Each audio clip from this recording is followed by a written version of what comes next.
ओम श्री सद्गुरु परमात्मने नमः।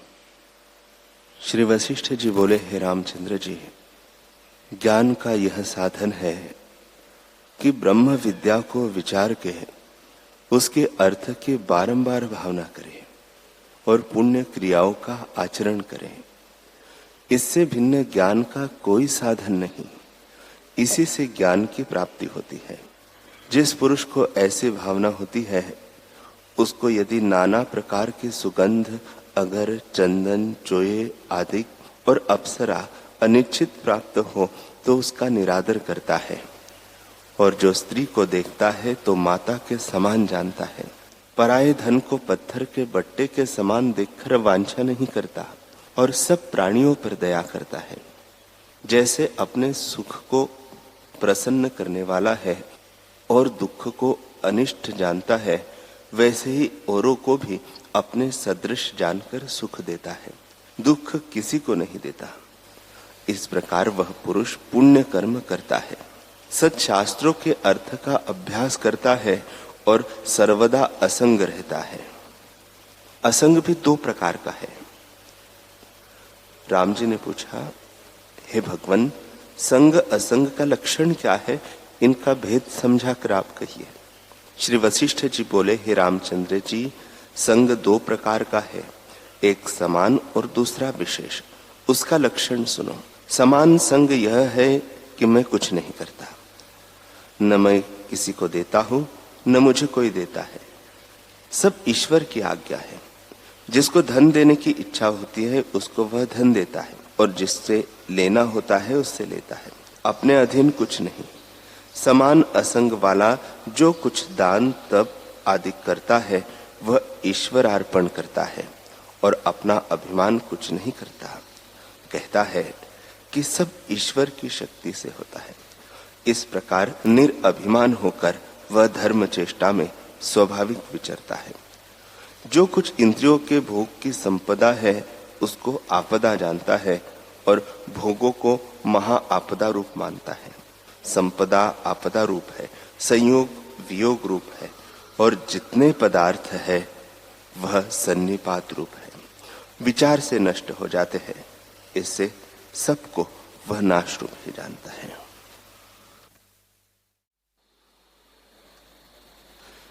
श्री योग वासिष्ठ महारामायण वैराग्य प्रकरण सर्ग 15। श्री राम जी बोले, हे मुनीश्वर, यह युवावस्था बड़ी दुष्ट है। बड़े बुद्धिमान, निर्मल और प्रसन्न पुरुष की बुद्धि को भी मलिन कर डालती है। जैसे निर्मल जल की बड़ी नदी वर्षा काल में मलिन हो जाती है, वैसे ही युवावस्था में बुद्धि मलिन हो जाती है। हे मुनीश्वर, शरीर रूपी वृक्ष है, उसमें युवावस्था रूपी बेली प्रकट होती है, सो पुष्ट होती जाती है। जब चित्त रूपी भंवरा उस पर आ बैठता है और तृष्णा रूपी उसकी सुगंध से उन्मत्त होता है, सब विचार भूल जाता है। जैसे जब प्रबल पवन चलता है तब सूखे पत्रों को उड़ा ले जाता है, वैसे ही युवावस्था वैराग्य, संतोष आदि गुणों का अभाव करती है।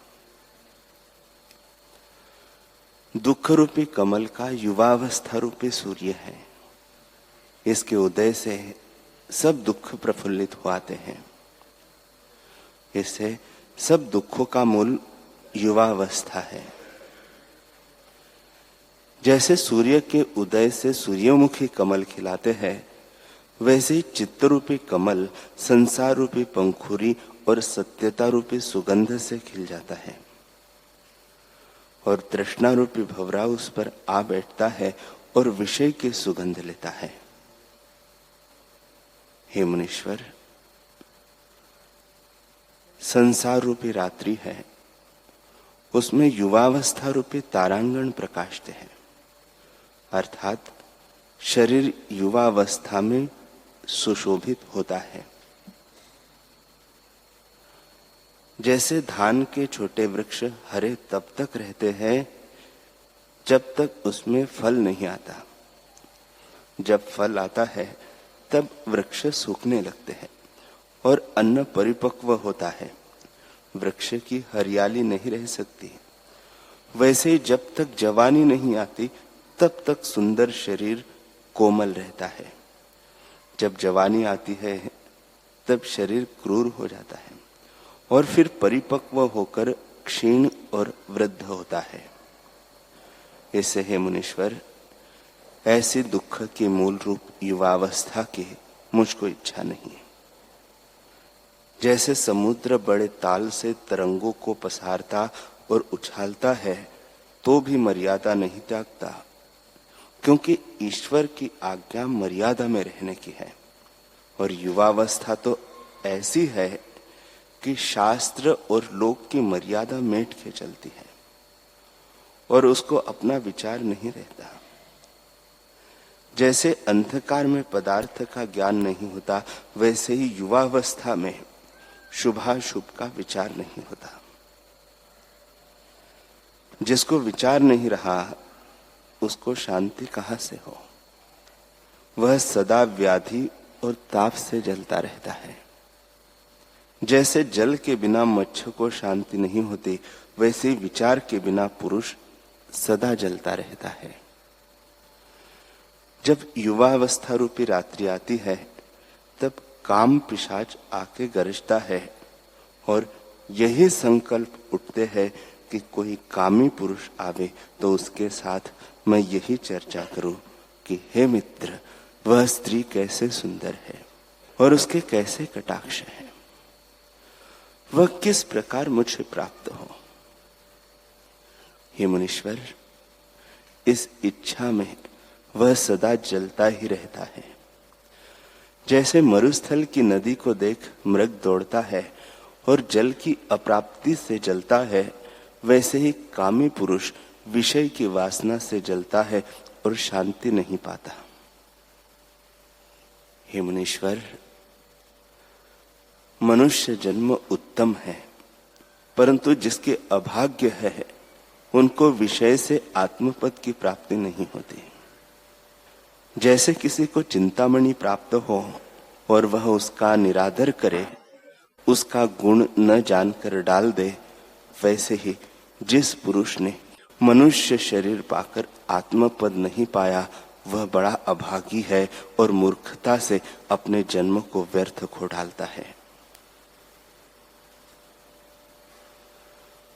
वह युवावस्था में परम दुख का क्षेत्र अपने निमित्त बोता है और मान, मोह, मद इत्यादि विकारों से पुरुषार्थ का नाश करता है। हे मुनीश्वर, युवावस्था ऐसे बड़े विकारों को प्राप्त कराती है। जैसे नदी वायु से अनेक तरंग पसारती है, वैसे ही युवावस्था चित्त के अनेक कामों को उठाती है। जैसे पक्षी पंख से बहुत उड़ता है और जैसे सिंह भुजा के बल से पशु को मारने दौड़ता है, वैसे ही चित्त युवावस्था से विक्षेप की ओर धावता है। हे मुनीश्वर,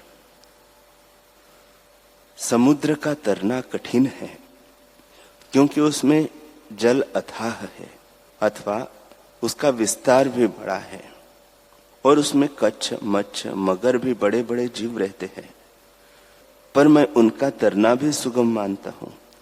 परंतु युवावस्था का तरना महाकठिन है। अर्थात युवावस्था में निर्दोष रहना कठिन है। ऐसी संकट वाली युवावस्था में जो चलायमान नहीं होते सो पुरुष धन्य है और वंदना करने योग्य है। हे मुनीश्वर, यह युवावस्था चित्त को मलिन कर डालती है। जैसे जल की बावली के निकट राख और कांटे हो और पवन चलने से सब आप बावली में गिरे, वैसे ही पवन रूपी युवावस्था दोष रूपी धूल और कांटों को चित्त रूपी बावली में डाल के मलिन कर देती है। ऐसे अवगुणों से पूर्ण युवावस्था की मुझको इच्छा नहीं है। युवावस्था मुझ पर यही कृपा कर कि तेरा दर्शन ना हो। तेरा आना मैं दुख का कारण मानता हूं। जैसे पुत्र के मरण का संकट पिता नहीं सह सकता और सुख का निमित्त नहीं देखता, वैसे ही तेरा आना मैं सुख का निमित्त नहीं देखता। इससे मुझ पर दया कर कि अपना दर्शन न दे। हे मुनीश्वर, युवावस्था का तरना महाकठिन है। यौवनवान नम्रता संयुक्त नहीं होते और शास्त्र के गुण, वैराग्य, विचार, संतोष और शांति इनसे भी संपन्न नहीं है। जैसे आकाश में वन होना आश्चर्य है, वैसे ही युवावस्था में वैराग्य, विचार, शांति और संतोष होना भी बड़ा आश्चर्य है। इससे आप मुझसे वही उपाय कहिए जिससे युवावस्था के दुख से मुक्त होकर मैं आत्मपद की प्राप्ति कर सकूं। श्री राम जी बोले, हे मुनीश्वर, जिस काम विलास के निमित्त पुरुष स्त्री की वांछा करता है, वह स्त्री अस्थि, मांस, रुधिर, मुष्ट, मूत्र, विष्ठा से पूर्ण है और इन्हीं की पुतली बनी हुई है।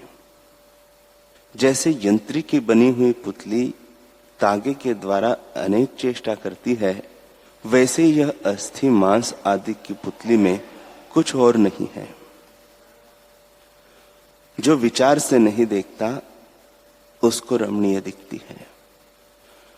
जैसे पर्वत के शिखर दूर से सुंदर और गंगमाला सहित भासते हैं और निकट से असार है, पत्थर ही पत्थर दिखते हैं, वैसे ही स्त्री वस्त्र और भूषणों से सुंदर भासती है। जो अंग को भिन्न भिन्न विचार कर देखो तो सार कुछ नहीं। जैसे नागिन के अंग बहुत कोमल होते हैं, परंतु उसका स्पर्श करे तो काट के मार डालती है, वैसे ही जो कोई स्त्री को स्पर्श करते हैं उनको वह नाश कर डालती है। जैसे विष की बेली देखने मात्र सुंदर लगती है, परंतु स्पर्श करने से मार डालती है। और जैसे हाथी को जंजीर से बांधे तो जिस द्वार पे रहता है वही स्थिर रहता है, वैसे ही अज्ञानी का चित्त रूपी हाथी काम रूपी जंजीर से बंधा हुआ स्त्री रूपी एक स्थान में स्थिर रहता है, वहां से कहीं जा नहीं सकता। जब हाथी को महावत अंकुश का प्रहार करता है, तब वह बंधन को तोड़ के निकल जाता है। वैसे ही इस चित्तरूपी मूर्ख हाथी को जब महावत रूपी गुरु उपदेश रूपी अंकुश का बारंबार प्रहार करते हैं, तब निर्बंध होता है। हे मुनीश्वर, कामी पुरुष स्त्री की वांछा अपने नाश के निमित्त करता है। जैसे कदली वन का हाथी कागज की हथीनी देखकर और छल पाके बंधन में आता है और उससे परम दुख पाता है, वैसे ही सब दुखों का मूल स्त्री का संग है। हे मुनीश्वर, जैसे वन के दाह की अग्नि वन को जलाती है, वैसे ही स्त्री रूपी अग्नि उससे भी अधिक है, क्योंकि वह अग्नि तो स्पर्श करने से ही जलाती है, परंतु स्त्री रूपी अग्नि स्मरण मात्र से जलाती है।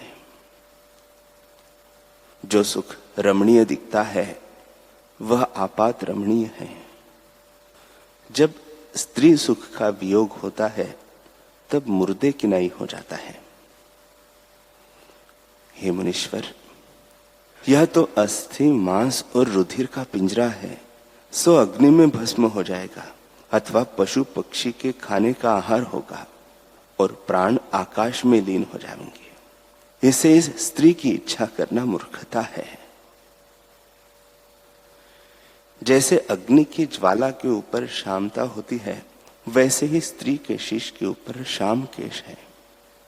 और जैसे अग्नि के स्पर्श करने से जलता है, वैसे ही स्त्री के स्पर्श करने से पुरुष जलता है। इससे जलना दोनों में तुल्य है। हे मुनीश्वर, युवावस्था को नष्ट करने वाली स्त्री रूपी अग्नि है। जो स्त्री की इच्छा करते हैं वे महामूर्ख और अज्ञानी हैं। वह स्त्री इच्छा अपने नाश के निमित्त करते हैं। जैसे पतंग अपने नाश के निमित्त दीपक की इच्छा करता है, वैसे ही कामी पुरुष अपने नाश के निमित्त स्त्री की इच्छा करता है। हे मुनीश्वर, स्त्री रूपी विष की बेली है।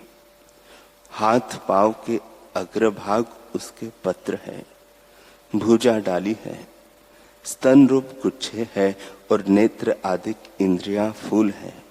उस पर कामी पुरुष रूपी भंवरे आ बैठते हैं। काम रूपी धीवर ने स्त्री रूपी जाल बसारा है। उस पर कामी पुरुष रूपी पक्षी आ फंसते हैं। काम रूपी धीवर उसको फंसाकर परम कष्ट देता है। ऐसे दुख को देने वाली स्त्री की जो वांछा करते हैं वे महामूर्ख है। हे मुनीश्वर, स्त्री रूपी सर्पिणी है। जब उसका फुत्कार निकलता है तब वैराग्य रूपी कमल जल जाते हैं, और जब सर्पिणी डसती है तब विष चढ़ता है। स्त्री रूपी सर्पिणी का चिंतन करते ही भीतर से आप ही विष चढ़ जाता है। हे मुनीश्वर, जैसे व्याध छल कर मछली को फंसाता है, वैसे ही कामी पुरुष छली के सदृश सुंदर स्त्री रूपी जाल देख के फंसता है और स्नेह रूपी तागे से बंधन पाकर खींचा चला जाता है। तब तृष्णा रूपी छुरी से काम उसे मार डालता है। हे मुनीश्वर, ऐसे दुख को देने वाली स्त्री की मुझको इच्छा नहीं। काम रूपी व्याध ने राग रूपी इंद्रियों से जाल बिछा कामी पुरुष रूपी मृगों को आसक्त कर डाला है। स्त्री की स्नेह रूपी डोरी है, उसे कामी पुरुष रूपी बैल बंधा है, और स्त्री के मुख रूपी चंद्रमा को देखकर कामी पुरुष रूपी कमलिनी खिल जाती है। जैसे चंद्रमुखी कमल चंद्रमा को देखकर प्रसन्न होते हैं और सूर्यमुखी नहीं होते, वैसे ही कामी पुरुष भोग से प्रसन्न होते हैं और ज्ञानवान प्रसन्न नहीं होते। जैसे नेवला सर्प को बिल से निकाल करके मारता है, वैसे ही कामी पुरुष को स्त्री आत्मानंद में से निकाल करके मार डालती है। पुरुष जब स्त्री के निकट जाता है तब वह उसको भस्म कर डालती है। जैसे सुखे तृण और घृत को अग्नि भस्म कर डालती है, वैसे ही कामी पुरुष को स्त्री रूपी नागिनी भस्म कर डालती है। हे मुनीश्वर, स्त्री रूपी रात्रि का स्नेह रूपी अंधकार है, और काम क्रोध आदि उसमें उल्लूक और पिशाच है। हे मुनीश्वर, जो स्त्री रूपी खड़ंग के प्रहार से युवा रूपी संग्राम से बचा है, वह पुरुष धन्य है, उसको मेरा नमस्कार है। स्त्री का संयोग परम दुख का कारण है, इससे मुझको इसकी इच्छा नहीं है। हे मुनीश्वर, जो रोग होता है उसकी अनुसार ही औषध करना होता है, तभी रोग निवृत्त होता है, और कुपथ्य से उसका प्रकोप होकर रोग बढ़ जाता है। इससे मेरे रोग के अनुसार औषध करो। मेरा रोग सुनिए कि जरा और मृत्यु मुझको बड़ा रोग है, उसके नाश की औषधि मुझको दीजिए। स्त्री आदि सब भोग तो रोग के वृद्धि करता है। जैसे अग्नि में घृत डालिए तो बढ़ जाती है, वैसे ही भोग से जरा मृत्यु आदि रोग बढ़ते हैं। इससे इस रोग की निवृत्ति की औषध करो, नहीं तो सबका त्याग कर मैं वन में जा रहूंगा। हे मुनीश्वर, जिसके स्त्री है उसको भोग की इच्छा भी होती है, और जिसको स्त्री नहीं उसको स्त्री की इच्छा भी नहीं। जिसने स्त्री का त्याग किया है उसने संसार का भी त्याग किया है, और वही सुखी है। संसार का बीज स्त्री है, इससे मुझको स्त्री की इच्छा नहीं। मुझको वही औषध दीजिए जिससे जरा मृत्यु आदि रोग की निवृत्ति हो। श्री राम जी बोले, हे मुनीश्वर, बालक अवस्था तो महाजड़ और अशक्त है। जब युवावस्था आती है तब बाल्य अवस्था का ग्रास कर लेती है, और उसके अनंतर जब वृद्ध अवस्था आती है तब शरीर जर्जरीभूत हो जाता है और बुद्धि क्षीण हो जाती है, फिर मृत्यु पाता है। हे मुनीश्वर, इस प्रकार अज्ञानी का जीना व्यर्थ है, कुछ अर्थ की सिद्धि नहीं। जैसे नदी के तट पर के वृक्ष जल के प्रवाह से जर्जरीभूत हो जाते हैं, वैसे ही वृद्ध अवस्था में शरीर जर्जरीभूत हो जाता है। जैसे पवन से पत्र उड़ जाते हैं, वैसे ही वृद्ध अवस्था में शरीर नाश पाता है। जितने कुछ रोग है वह सब वृद्ध अवस्था में आकर प्राप्त होते हैं और शरीर क्रश हो जाता है। उस समय स्त्री पुत्र आदि भी सब वृद्ध का त्याग कर देते हैं। जैसे पक्के फल को वृक्ष त्याग देता है, वैसे वृद्ध को कुटुंब त्याग देता है। और जैसे बावले को देख के सब हंस के बोलते हैं कि इसकी बुद्धि जाती रही है, वैसे ही इसको भी देख के हंसते हैं। जैसे कमल का फूल बर्फ पड़ने से जर्जरीभूत हो जाता है, वैसे ही जरा अवस्था में पुरुष जर्जरी भाव को प्राप्त होता है। शरीर कुबड़ा हो जाता है, केश श्वेत हो जाते हैं और शक्ति क्षीण हो जाती है। जैसे चीरकाल के बड़े वृक्ष में घुन लगता है, वैसे ही इसमें कुछ शक्ति नहीं रहती। हे मुनीश्वर, और भी सब कृत्य क्षीण हो जाते हैं, परंतु एक आसक्तिमान रहती है। जैसे बड़े वृक्ष पर उल्लुक आ रहते हैं, वैसे ही इसमें क्रोध शक्ति आ रहती है और सब शक्तियां क्षीण हो जाती है। हे मुनीश्वर, जरावस्था दुख का घर है। जब जरावस्था आती है तब सब दुख इकट्ठे होते हैं, उससे पुरुष महादीन हो जाता है। युवावस्था में जो काम का बल रहता है सो भी जरा में क्षीण हो जाता है। इंद्रियों की आसक्ति घट जाती है और उनकी चपलता का अभाव हो जाता है। जैसे पिता के निर्धन होने से पुत्र दीन हो जाता है, वैसे ही शरीर के निर्बल होने से इंद्रियां भी निर्बल हो जाती है। केवल एक तृष्णा बढ़ जाती है। हे मुनीश्वर, जब जरा रूपी रात्रि आती है तब खांसी रूपी स्यार आकर शब्द करते हैं और आधी व्याधि रूपी उल्लुक आकर निवास करते हैं। हे मुनीश्वर, ऐसी नीच वृद्ध अवस्था की मुझको इच्छा नहीं है। जैसे फल से वृक्ष झुक जाता है, वैसे ही बुढ़ापे में देह कुबड़ी हो जाती है। युवावस्था में स्त्री पुत्र आदि उसकी टहल करते थे, पर वही सब उसको वृद्ध अवस्था में जैसे वृद्ध बैल को बैल वाला त्याग देता है, वैसे ही त्यागते हैं। देख के हंसते हैं और अपमान करते हैं, उसको वह तब ऊंट की नाई भासता है।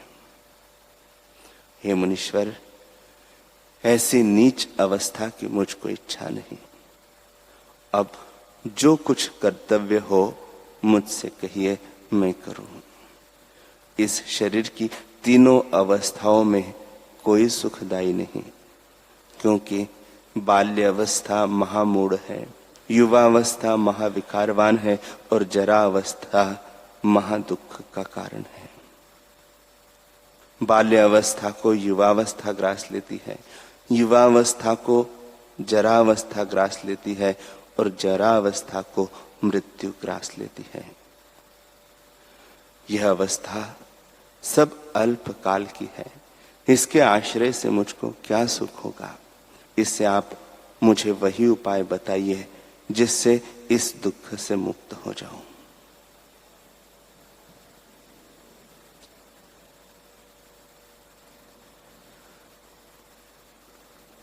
हरि ओम।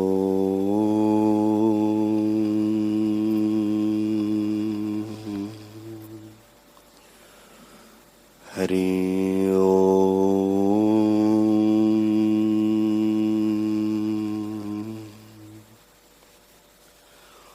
ओम सहना भवतु सहनौ भुनक्तु सह वीर्यं करवावहै तेजस्विनावधीतमस्तु मा विद्विषावहै।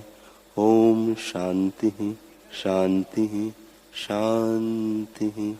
श्री सद्गुरुदेव भगवान की जय।